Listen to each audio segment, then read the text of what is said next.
Welcome to the PKF Perspective Podcast. I'm here with Carla Sconce, owner of HIIT Pilates Studio, and Medina, joining us from our Sydney office. We're going to be talking about everything Pilates, HIIT Pilates Studio, HIIT Pilates Retreat, and HIIT Pilates Academy. But ladies, thank you for joining me. Please introduce yourselves in your own words and give everyone a little bit of an idea of who you are. Hi, I'm Carla. I founded HIIT Pilates Studio back in 2020. We now have 4 studios, 3 corporately owned and 1 franchisee. I launched the HIIT Academy back in 22, and we've been running HIIT retreats since 2022 as well. Wow. That sounds exciting. I'd love to go on a HIIT retreat, I think. I think that's going to be up my alley. We'll explore that in a little bit. I'm Medina, so I am a partner at PKF in the Business Advisory Services unit. I met Carla during COVID. Carla was introduced through the PKF network to me during COVID, and we caught up. I think we were allowed to see people, that we were allowed to sit closer than a metre away from each other at that point in time. And Carla said to me that she would like to open a Pilates studio during COVID lockdown, or maybe we're just coming out of the lockdowns. Okay, so you essentially met Medina, walked into Medina's office. I'm going to open a HIIT Pilates studio. It's COVID lockdowns. What gave you the confidence to know that was what you wanted to do? Well, when I came up with the idea, there wasn't COVID. So in November 19th, 2019, I wanted to open my own studio. I came up with the concept and I was looking at locations. I was talking to a friend who had like a business development partner who put me onto PKF because his partner had worked with PKF in the past. So I definitely needed an accounting team behind me. I needed someone to help with numbers because that's not my jam at all. And I guess none of us thought that it was going to be as long as it was. So I suppose a little bit of naivety going into it, just thinking, well, you know, we're going to be at home for a couple of weeks and then it'll be fine. I was actually really lucky because the location that I needed, or that I chose on, needed a change of use, which again, as a first-time business owner, I had no idea what that was. But because it was set up in the cannery in Rosebery and it wasn't canning soup, you needed a change of use, which was amazing. So that actually, I had my lease agreement that my rent-free period would start when the change of use came through. And because of the lockdown, that took a couple of more months. So everything sort of just worked in my favour. So by the time the change of use came through and my rent-free period started, I could get on with the build, and that all happened during lockdown. I was allowed to do it because it was an essential service. And we opened up on a Wednesday morning, the 1st of July, so coming up to our 5th year anniversary very soon, and to a full house because everyone was so excited to be able to exercise outside of their home. And with our concept, so you'll see our TVs, we've got the HIIT component on the television, and that was my plan back in 2019. And I thought, people are going to hate it. It's all, a bit weird having it on the screen. But they didn't, because they'd been coming from home where they've been on the phone. So suddenly they're like, you can look at a big screen. So again, everything just worked in my favour for that first studio. And I had so much confidence that, in 6 months I decided to open another one. So I'm not quite sure what you guys thought about that, but I was like, why not? And then second lockdown happened. So that was a bit of a challenge. Undoubtedly so. So Mads, from your perspective, you've got the lovely Carla walk into your office. I want to open a HIIT Pilates studio. I need someone to help me with the numbers and the thought process going forward. But we're in COVID lockdowns, and we're then going to open another studio, and we're in COVID lockdowns again. What were you thinking at the time taking on this, this challenge with Carla? I very much admired your ambition and confidence and grit to kind of go against the grain and go against, maybe a uncomfortable gut feeling, and just backing yourself and creating what you've been able to create, especially during those times of uncertainty. My role was really just to understand your vision, what your goal was, and help you achieve that goal by giving you clarity over, I guess the financial side of things, and support you in any way that I could along your journey, whether that was something that I could do for you personally or introduce you to a legal team or someone that can help you with financing or whatever it was that you needed. So I was just there to support and help. It's always been a really friendly and easy relationship. I've loved that they've got your mobile number, and if I send you a text message, you get back to me. Just that sort of little interaction, because sometimes I just have a quick question and I just need just a little bit of a heads up on something. So I've really liked that working with PKF. It's been very familiar and easy. So you've got 4 studios. Yeah, so corporately owned 3, and we've opened our first franchise. So this is our first franchisee studio owned by Shirley Chan. It's in the Surrey Hills, and it launched in January of this year. Amazing. And it's beautiful. So what was the motivation to change in that direction towards franchisee? Look, I actually started thinking about the franchise process back in 2022. It was, and it's been a little bit of a journey. So I started with, I did a Google search on how you start a franchise, and the first company that I worked with was going to be helping with the operations manual and a little bit of information. That ended up being not the way forward, so I was introduced to Bay Bridge lawyers. When I spoke with Bianca, she's like, look, this is actually the way you need to go. So for me, I was like, you know what, that's okay. I sort of, up until that point, not had any sort of financial real hurt, like nothing that I'd thrown money at that hadn't worked. So I was like, this is kind of my first blip, but that's okay. And what they had created, I then used to work with my web developer to have an online operations manual. So that the other company was a bit more old school. Bianca's like, no, it's got to be all online. So that all started originally with the first company back in 22. I think I started working with Bianca in 23. It took a long time to get everything ready for the franchise. I had no idea that it was that, the accounting, that was one thing, and we worked with Fran Data. Then all the legal side. And so it has actually been a much longer journey to get to the franchise than I thought.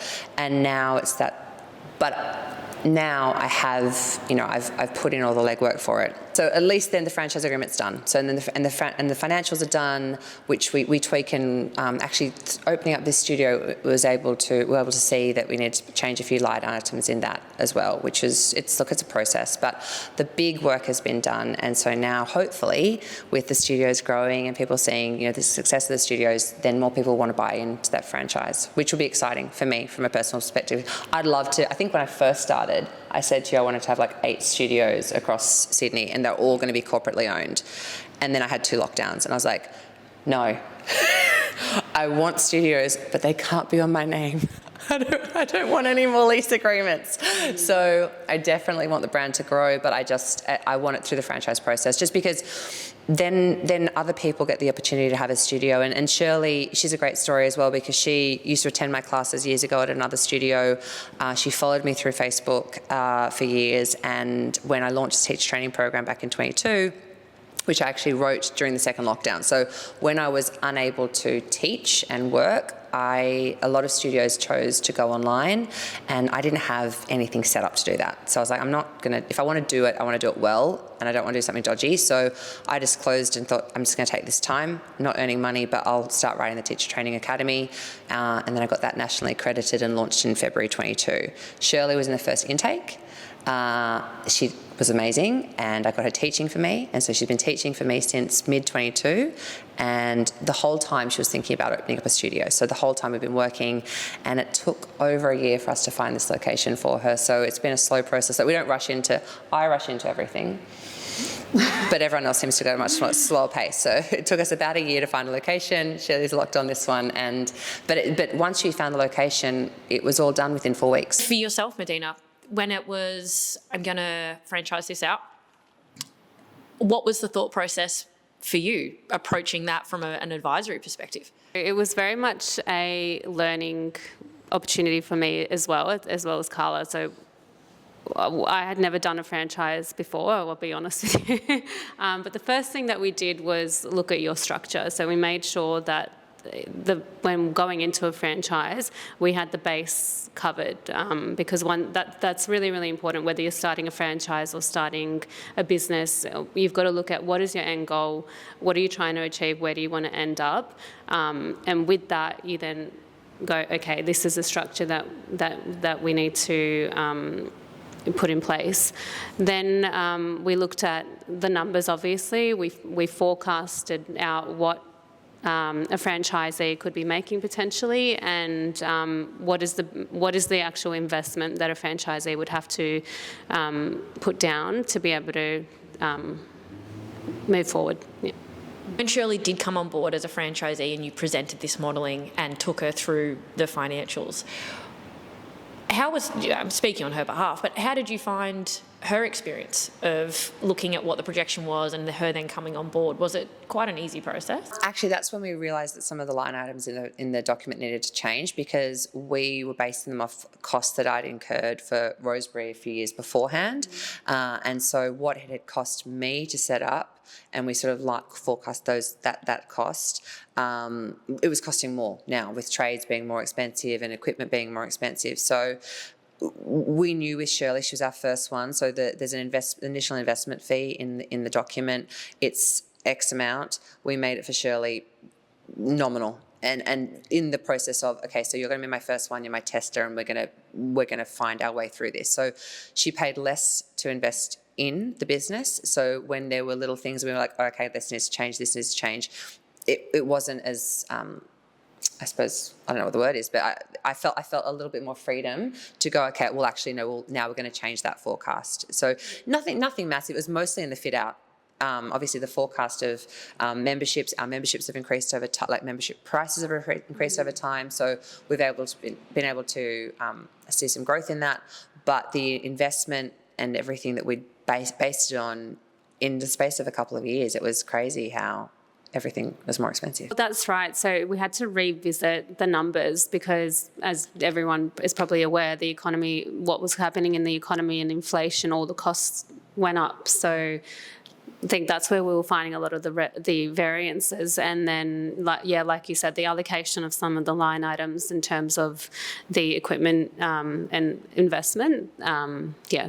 It was a learning, it was a journey. It was so interesting to work on that and come along. It's exciting to hear that it is a learning experience and the experts that come in and support, because you can pull on the knowledge around you, which is really, really great. How do you frame up or take to market your training of teachers? So I have a marketing manager, so I contract her, which is wonderful. Actually, it was 22. 22 was a big year for me. But in 22, I was sort of lying in bed one night going, I don't know how to do the marketing side of it. And the whole thing has been really just me, and I sort of pulled on other people. So at that stage, I wasn't working with Bianca, but I was working with you guys. So I had I've got an accountant and me, but I'm not good at marketing. So I actually put a job out on Seek for, I was sort of in my head set up a certain amount of money. I thought that would be like a yearly salary. Let's see how that goes. And Deandra came back to me and was like, would you consider, she was fantastic. And she said, would you consider contract? And that's been amazing for me actually, because I don't have to worry about holidays or sick pay or anything like that. And she's got contracted hours and things happen in her life and she just moves things around to get my hours done. So it's worked really, really well for me. Whether that's going to be how it can work going forward in as we grow. But as we grow, obviously with more money coming in, then I've got the ability to pay salaries. But in the meantime, she's been wonderful. So she does all my social marketing and all my ads. We advertise the HIIT Academy through socials and through Google Ads. So we've got Meta ads, we've got Instagram, and Shirley actually found out about the HIIT Academy through a Facebook ad. So that was way back when. So we do use online for promotion. And I think that's our main driver. And then word of mouth as well with the Academy. So since launching in February 22, I've had just over 100 graduates. We run the course face-to-face twice a year out of Sydney. And also we have been running it twice a year up the coast. So a friend of mine has studios up the coast and she needed staff. So she said, can I run the course through her studio? So we started doing that twice a year. And then actually hopefully end of May, early June this year, we're going to be launching the online teacher training. So that for me is really, really exciting because it means it opens us up to a much broader audience. The course is nationally accredited with Physical Activity Australia, but once we go online, I'll be submitting it to physical activity accreditation bodies in other places. So I'm looking at Singapore, Dubai, possibly America and Canada, definitely the UK, and definitely New Zealand. It's a matter of submitting the course to them they look through it, they decide whether or not they want to accredit it, and then you pay an annual or biannual fee. And then at least then someone in those countries can do the course, and then they can teach in their country. So it also means that everyone who's thus far done my course will be able to take their certificate and teach in those places as well. So whilst I'm not really looking at expanding the studios abroad, I was years ago, but now I think I'd rather just have the studios here. That's great. That's a lot of legal advice from Bianca as well. She's like, just keep it in the same territory. It's when you go outside that sort of issues happen. So keep the studio spaces in Australia, but take the teaching abroad. And also by the end of this year, we'll have online classes as well. So there'll be an online membership that, again, can be taken. So if you are in Canada and you want to do the HIIT Pilates certification, you can actually go on and see what our classes are like. There'll be, I don't know, I think we're looking at 12 new classes produced every month, and there'll be a backlog of about 24 classes when we launch. So there'll be a lot of content constantly updated. So then people will be able to take our classes wherever they are. So talking about internationally, we've got HIIT retreats also. Talk to us a little bit about what HIIT retreats are. So again, it was after we were during the first lockdown, and I was thinking I'd love to do a retreat. And again, it just worked out in my favour as well. So I found this amazing location. Actually, the first one was in the Blue Mountains. I found this amazing location in the Blue Mountains, and I was like, you know what? Well, obviously we promoted it, and it wasn't lockdown. We went. It was totally legit and legal. But again, everyone wasn't allowed to travel overseas, but they could go away for the weekend. And so it just sold out in a day. It was full on though. We did boot camps, mat work Pilates, so no reformers. The space had a lot of outdoor space. So they did 3 workout sessions a day over the course of 3 days, 2 nights. At that stage, I did a vegan one. So I had a chef come in, it was all vegan, but lots of wine and all organic wine. So I worked with a wine supplier. So it was lots of wine, it was lots of food and lots of workout. It was an intense weekend. I also had a massage therapist come. So everyone got a massage as well. And so that became sort of the signature. Our HIIT retreats are wine, workouts and a massage. The dream. And then it was so popular that everyone's like, are you going to do another one? I was like, okay. So I found a place in the Hunter Valley, and that was amazing. And I had 26 people on that retreat. And I've been to that location again twice, and it's beautiful. This year we're actually launching HIIT Retreat overseas. So on Sunday I leave for Bali. It's been a hard slog, this one though. So the numbers are pretty low on this one. Actually, Medina would attest to the fact that none of my retreats have ever made a profit. For me, it's a promotion. So it's a branding exercise. It's brand awareness. It's excitement. It's giving back. Like the people who come have the most amazing time. They tell their friends about it, and they tell their friends about HIIT. So to me, that's why it works. The good news about Bali is that I only pay for everyone who comes. So all the ones in Australia, I don't know how anyone makes money off retreats, to be honest, especially in Australia, because the accommodation is so expensive, the catering's expensive, beverages are expensive, and that's not even me paying an instructor. So that's me doing it all myself. So in Australia, it's very, very hard to make money on retreats. With Bali, the price point is better from my perspective. But in this instance, I'm only paying for who goes, which is great. So I won't be at a loss on this one. And we're using this one to do a lot of content, so that we want to make it an annual retreat. I've got a really good relationship with Avolo there. So, and they're wonderful. So the general manager there and the marketing person is really working behind me. So we'll use this retreat as a bit of a recce mission, film a lot of content, so that when we launch it next year, there's a lot more buy-in. And a lot of people are, and I think we were talking before about, it just seems like a time in the year in our lives where everyone just seems to be really sort of holding on and a little bit fearful, and that sort of scarcity mindset. Everyone's like, oh, I want to go, I just like next year. So I have faith that over the next 12 months, everyone will sort of find their groove a little bit, and numbers will be better for next year's retreat. So Medina, as we just talked about, retreats can be a little bit in the grey, if you will, from a numbers perspective. How do you look at the numbers coming at it from a lens of an advisor and then also the lens of, well, it is a branding exercise. It is a content creation exercise. It doesn't necessarily have to be a profiteering exercise. How do you weigh that up? Yeah, I think it's great. I think it's brand awareness. And look, this is the third retreat that first international retreat, and you've done one, as you said, in the Blue Mountains and a couple in Hunter Valley. I guess it's almost still a learning curve, and I hope that the ones that are held overseas will be a little bit more profitable. But it's an investment. I just look at it as an investment for the business, and it's all part of the journey and part of the growth. How do you find, in the most honest way you can, almost not reining in, but going, is this really within our North Star? If Carla's going, let's go over here and do this, or let's go over there and conquer that world. How do you try and map together all these? I'm there as an advisor or as the accountant to support the journey and support the vision and help achieve those goals. Carla has the ideas, and I don't think there's anything ever.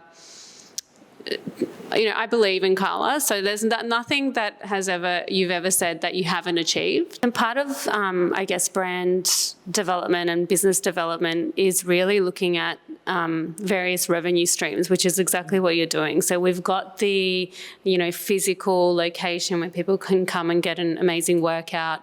We've now got the Pilates Academy where you're doing the teaching accreditation, and we've got the HIIT retreats as well. So it's all about different revenue streams, growing your wealth portfolio that way, getting your brand awareness out that way, and just growing your brand, I guess, which is exactly what you're doing. You mentioned you're doing it online now as well, so people will actually be able to partake in the classes online, which that's I think the way the world is going now, and having the ability to do both, come in-house or do it online, is you're covering all bases there. Yeah, that the scalability of that from your hands-on perspective, you have to be less hands-on, which would be ideal.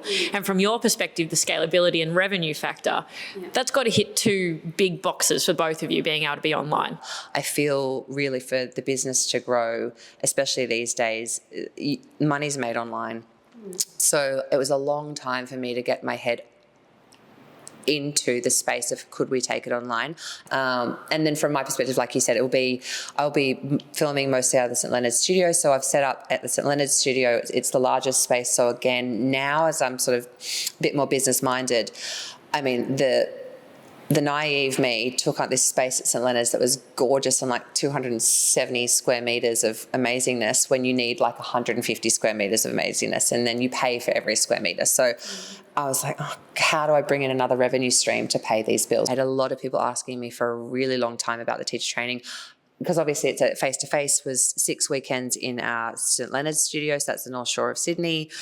Not everyone can get 6 weekends off in a row. Not everyone can get themselves to Sydney. So people were like, I really want to do a teacher training course. And it was a long time before I was like, okay, right, I will do it online, but how are we going to do it differently? Because I think the part of the criticism with Pilates at the moment is that there are so many studios opening up. There's so many people doing a weekend accreditation course, and that's just frightening. So with our teacher training, it's still 6 weeks, but you do it in your own time at home. And they have to film themselves in real time. We're going to be doing Zooms for their assessments and stuff, because I don't want someone just filming the best version of a class. I want to see how you're teaching, because that's when I can give you feedback and go, actually, and let's say it this way or do this. So rather than just expect that people are going to be able to absorb that information at home and trust that they've got it, I want to see their journey over that 6 weeks. So it will be a 6-week online course, and it will be available to them wherever they are, which is really exciting. And then from a financial point of view, because I've invested, and that was learning as well. We estimated a certain number of videos. There's now 109 videos, hours of content that we filmed, and the whole process has taken a lot longer than I thought it would, but overall not cost an extortionate amount of money. But now it really is all profit. So going forward, whatever I sell, I'm pretty much making almost, I think probably 90% of every enrollment is profit, which is really exciting, and that's something that we don't have in the studio. Medina, Carla, first-time business owner, now global domination expert. When you were first introduced to Carla, what was the process like for you in taking her through being a business owner for the first time? What did you first talk to her about? What was the first steps in this that you took together, and how did you lead her through that process? So I think it evolved over the years. Initially it was, what we like to do is we like to understand what the goal is. Try to look at clients in a holistic approach. So we want to know about their family. Do they have kids? Do they want to buy a house? Do they, what is their goal personally, as well as what are the business goals? And from there, we would advise on what the appropriate structure is, depending on what their business is, or whether they're looking to just invest in buying assets and building a wealth portfolio. But with Carla, it really evolved over the years. I had no idea how to set up the business structure, and so we set up the trust, which owned the business, and all of that sort of. I had no idea about any of that. So, and then as we grew and we had the different, the HIIT Academy and franchising, you guys have been able to split that for me. So now it's all compartmentalized and. That was one thing as well. So we were talking about going into venture capital, and I thought, well, if the franchise is owned in its one entity, it's like I love that I can take someone on just on that part of the journey with me, and I've still got ownership of the others. And ownership of your business. Yeah, so that's all been everything that you've set up for me. Very little, but I mean, I had all these invoices, and then poor Zach had to create in my Xero account all the different apps. And I'm like, sorry, because I'm so disorganized. And I think still to this day I email and go, what do I code this one as? Because that's just not how my brain works. Yeah. But again, that's sort of the day-to-day that I still engage on the little things, because that's just, I don't have anyone in-house doing my accounts. So it's been really helpful to have it from the setup, but also now from the day-to-day, just how I run things, which is helpful. Yeah. We should also mention Zach Richards, by the way. He's done a really good job with supporting. I also have his mobile number, and I sometimes send him quick question. Yeah. And I think that's the thing. I think we're just a lot with Carla and with a lot of our clients, we're not just the accountant, we're the advisor. And Carla can call me and say, I really want to do this, or I want to buy a car, or send me a text message do my royalties get paid on gross revenue, or are they net revenue? We're there to answer any questions at any time. It's been a journey. It's still going to continue to be a journey. When giving a piece of advice to someone considering bringing on a business advisor like Medina, what would you say to them? Do it early. So I think I sort of stumbled into this naively. When David has said, we work with PKF, his partner worked with PKF, I really just thought you guys were going to help me with banking. I didn't really know all the business setup. So if you're considering setting up a business or starting up a business, your first port of call is going to be your business advisor and accountant. And from there, and then second port of call would be maybe talk to a lawyer about some, contracts. But the structure all comes from how you can pay for things, not only for the setup, but ongoing. So if that is not your jam, that's not your bag, then you really do need a business advisor, and you need an accounting firm to set everything up for you. I think that's my main piece of advice. Start early before you sign contracts and stuff. And specifically in relation to PKF, what has the lived experience been like working with PKF, Zach, Medina, the broader team? I've really, really enjoyed my process with PKF. I mean, I've been working with Medina since day one, and Zach as well. And both of them have progressed in their journey in PKF. And it's wonderful for me that even though you guys have, your partner now, I haven't been palmed off to someone else. I still have my original two so there's continuity, there's a sense of familiarity, there's safety, there's a friendship. So that's been really important to me. To any person wanting to start their own business, I think getting in touch with PKF would be a wonderful idea. But also make sure that the business that you're starting is something that you're actually passionate about. I talk to a lot of people and they sort of, I've got this idea. And it's like, they just think about an idea that they think is going to be profitable. But if you don't actually have any passion for it, it can be a hard slog. Sometimes it can be really rewarding as well. But if you're not passionate about what you're creating, and I just think it would make everything on the day-to-day really hard. So yeah, of course, if you've got a business idea and it's something that you really want to invest your time and your blood, sweat and tears in, great. And then go to PKF and they'll help you set up the structure and the skeleton of it. But I wouldn't suggest being your own business owner because you think it's going to make you a lot of money off a bright spark idea. It's got to be something you're actually invested in. Well, this has been an absolutely great chat. Thank you both so much. I'm very much looking forward to doing a class in the near future. Thank you so much for joining us for this episode, and we'll see you next time at the PKF Podcast.